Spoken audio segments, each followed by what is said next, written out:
I recently thought about how I could get a quick meal from the grocery store that is rich in protein.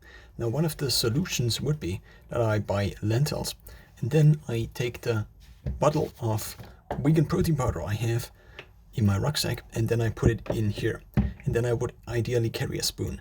Now, you already begin to see that this is kind of impractical. So, what I will try instead, and this is now not a travel ready option, the problem that exists kind of is that things like curd, things like cottage cheese, you all need a spoon for, and then you also open up the package, and then you might get something on the shirt. And so I figured maybe this is a good solution because there is already some soup kind of in it, which would also salt or make the protein kind of taste like something, even though I already have soup spice in here.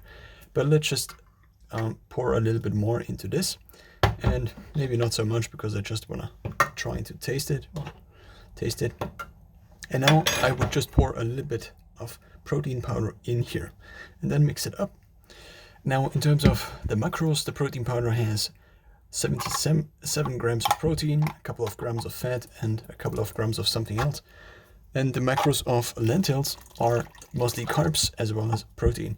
I would show you better, but well, otherwise the sauce gets out. So we have carbs 9.8 grams, we have protein 5.8 grams, so about a ratio of 2 to 1, and fat 0.5 grams per 100 gram. So let's now mix it up a little bit, and I already now spilled some of the sauce. I could still put a little bit more into this. The idea was that this should not be something like a pudding, but much more of a sturdy consistency, as I recently tried to mix protein powder kind of as a meal like this. So should be more like this. I could also imagine pouring additional vinegar into this, but this would give the protein powder some consistency instead of just drinking it already as a meal shake. But the idea was that I would have some consistency, so let's try this out. Well, it tastes like you would expect, like these lentils with the protein powder.